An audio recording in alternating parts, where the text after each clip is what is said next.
I got it from Shopee and the price is sobrang sulit na siya guys kasi nga ang price range ng lash lift sa mga salon is around 2,500 pesos.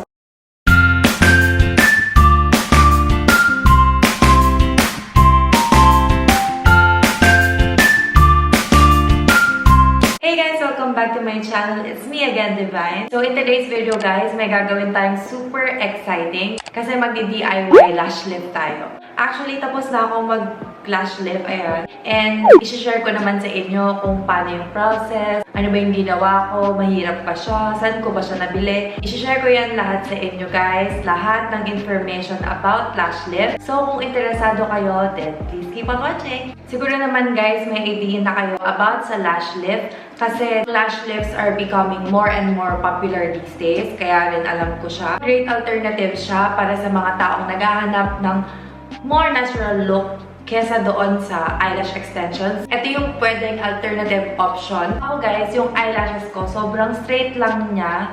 Hindi siya curly, hindi siya makapal, and hindi rin siya mahaba. So, sobrang boring niya. So, yung ginamit kong product para sa DIY lash lift, I got it from Shopee, and the price is 750 pesos. And sobrang sulit na nun guys, kasi ilang beses nyo na magagamit yun. Sobrang sulit na siya guys, kasi nga, ang price range ng lash lift sa mga salon is around 2,500 pesos. Disclaimer din guys, yung eyes natin sobrang sensitive yan. So, dapat tayo maging careful sa mga product na ilalagay natin sa mata natin.